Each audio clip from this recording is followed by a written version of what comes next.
Hello, good morning, students. Now we will start our fifth chapter, SCM, a total cost approach. In this chapter, we studied about total cost approach to supply management, drives of the total cost approach, कौन कौन से इसके drivers हैं total approach के, और कौन कौन से वे हैं जो कि आपकी सप्लाई चेन को कॉस्ट को रिड्यूस करते हैं। वो कहता है कि अगर हम देखें कि टोटल कॉस्ट कंसेप्ट क्या होता है, इसको एक मैनेजिंग लॉजिस्टिक प्रोसेस भी बोला जाता है। इफ़ेक्टिव सप्लाई चेन मैनेजमेंट जो होता है वो रिड्यूस करने में हेल्प करता है जो आपकी total cost of acquiring the things आती है। मीन किसी भी चीज़ को आप जो एक्वायर करते हैं उसकी टोटल कॉस्ट जो पड़ती है उसको रिड्यूस करने के लिए आपकी सप्लाई चेन मैनेजमेंट काफ़ी हेल्पफुल है। आपके पास ये एक बहुत बड़ी अपॉर्चुनिटी है कि जो आपकी टोटल कॉस्ट है उसको आप सप्लाई चेन के थ्रू रिड्यूस कर सकते हैं, जैसे कि आप पैकेजिंग वगैरह या फॉरवर्डिंग या ट्रांसपोर्टेशन या वेस्टेज हैंडलिंग स्टोरिंग वगैरह काफ़ी सारे ऐसे टूल हैं आपके SCM में जिनके थ्रू आप टोटल कॉस्ट को रिड्यूस कर सकते हैं।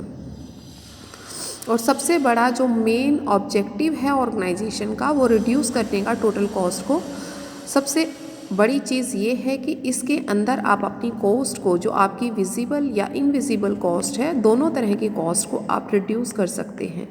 टोटल कॉस्ट कंसेप्ट जो है वो रिकॉग्नाइज किया जाता है ऑप्टिमम कॉस्ट एरिया और फंक्शंस और opportunity optimise the total system cost के बेस पर। इसलिए जो टोटल कॉस्ट एनालिसिस होता है वो ज़रूरी हो जाता है development of integration logistic system और design the acts as to be the managing logistic function के बेस पे। द टोटल कॉस्ट रेफर्स करती है sum total of the cost involve in the various, जो टोटल कॉस्ट जो होती है उसके अंदर हम इन्वॉल्व करते हैं various types of components of the logistic function, जैसे कि आपकी इन्वेंट्री कॉस्ट है, ट्रांसपोर्टेशन कॉस्ट है, वेयर हाउसिंग कॉस्ट है, मटेरियल हैंडलिंग या ऑर्डर प्रोसेसिंग कॉस्ट या इंफॉर्मेशन से रिलेटेड जो कॉस्ट आती हैं उनको आप इसके अंदर शामिल करते हैं। मीन जो आपकी बेसिकली कौन कौन सी कॉस्ट है वो कॉस्ट के बारे में बता रहा है आपको, कि जैसे इन्वेंट्री आपने ली उसकी कॉस्ट हो गई, ट्रांसपोर्टेशन की कॉस्ट है, या आपने इंफॉर्मेशन फ़्लो बनाया, या आपका ये लगा लो कि जो कस्टमर सर्विस आप प्रोवाइड करते हैं उनकी, या प्रोडक्शन की जो लोड को क्वालिटी कॉस्ट होती है उनको। तो कहते हैं प्राइसिंग जो है वो भी काफ़ी इम्पोर्टेंट थिंग है जो कि SCM में आपकी टोटल कॉस्ट को कम करता है। जैसे आपके नंबर्स ऑफ सप्लायर्स कितने हैं क्योंकि जितने ज़्यादा सप्लायर्स होंगे उतनी ही आपकी ज़्यादा कॉस्ट होगी। फिर वो कहता है कि हम डोमेस्टिक लेवल पर कितना करते हैं और इम्पोर्टिंग लेवल पर कितना करते हैं, दोनों तरीके से कितना करते हैं। डोमेस्टिक लेवल पर जितना ज़्यादा होगा आपकी कॉस्ट कम होगी। फिर उसके बाद टर्म्स और कंडीशंस कौन सी हैं बाइंग की, वो भी बहुत कुछ आपकी प्राइसिंग पर ध्यान देती है जिसकी वजह से टोटल कॉस्ट पर इफ़ेक्ट होता है। उसके अलावा mode of buying of the products कौन कौन से हैं, मीन आप किस बेसिस पर प्रोडक्ट्स को ख़रीदते हैं, कैश पर ख़रीदते हैं, डिस्काउंट्स पर ख़रीदते हैं, वो चीज़ें भी आपकी काफ़ी मैटर करती हैं। उसके बाद आता है स्पेसिफिकेशंस। स्पेसिफिकेशंस जो होता है वो बहुत ही एक्यूरेट जो होता है, एक्यूरेसी को बताता है, specification and their accuracy. Rationalisation of variants और सब वेरिएंट्स कौन कौन से हैं, वो सारी भी चीज़ें आपकी कॉस्ट को रिड्यूस करती हैं।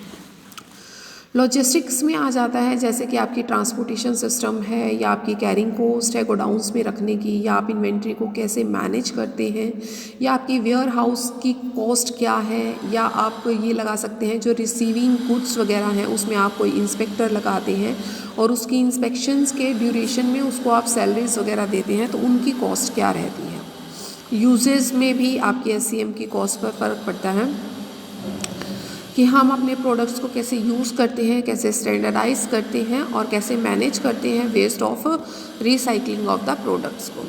अंडर दिस कंसेप्ट मेन जो आपका एम्फेसिस है वो गिवन है कॉस्ट रिडक्शन पर। जो रिडक्शन इन द कॉस्ट है वो one components of the logistic leads करता है increase the cost of others.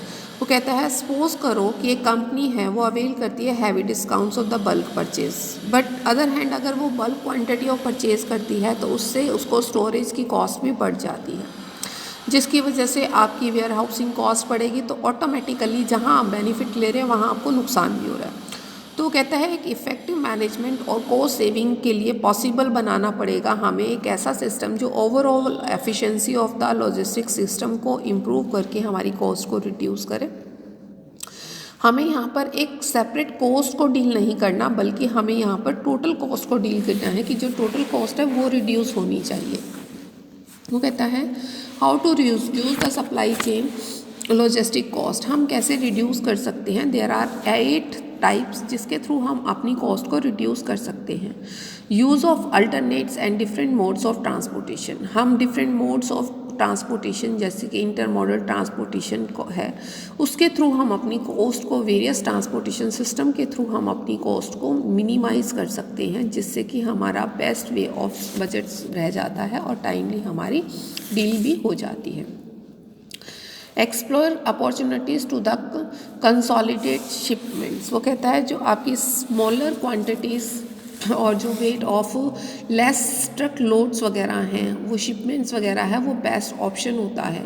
लेकिन अगर आप अपने पैसे को और ज़्यादा मात्रा में बचाना चाहते हैं तो आप डिफरेंट प्रोडक्ट्स को डिफरेंट कस्टमर्स को फुल ट्रक लोड शिपिंग के थ्रू भी भेज सकते हैं। इन्फॉर्म डिसीजन मेकिंग में क्या है, वो कहता है प्रोवाइड करता है कस्टमर्स को लॉजिस्टिक नेटवर्क जो कॉस्ट ऑफ जो आपकी फ्रेंच है या average each service level of reliabilities जो होती है आपकी सर्विसेज की, उसको आप इन्फॉर्म डिसीजन मेकिंग में भी काफ़ी आप कॉस्ट को जो है वो आप कम कर सकते हैं, मिनिमाइज कर सकते हैं। नेक्स्ट है to check self insurance policies, जो आपकी खुद की इंश्योरेंस पॉलिसीज़ हैं वो भी आपकी कॉस्ट को इंक्रीज़ करती हैं। आप पूरे के पूरे अपने माल की अगर शिपमेंट की ही पूरे की आप इंश्योरेंस करवाते हैं या एक प्रॉपर एक ही उसकी करवाते हैं तो फ़र्क पड़ता है, जिसकी वजह से आपकी कॉस्ट बढ़ और घट सकती है। Focus on eliminating the uncertainties of the transit times, वो कहता है जो uncertainties of the transit times जो हैं वो भी एलिमिनेट करते रिसीव करते हैं पार्टीज़ को, जो कि आपकी मटीरियल्स को टाइम पर नीड्स को प्रीमियम जो आपका है उसको ठीक प्रकार से कंपैरेटिवली आपकी एक तरीके से फोकस करता है जो आपकी अनसर्टेनिटीज़ को। ऑटोमेट करता है कंप्लायंस प्रोसेसेस को।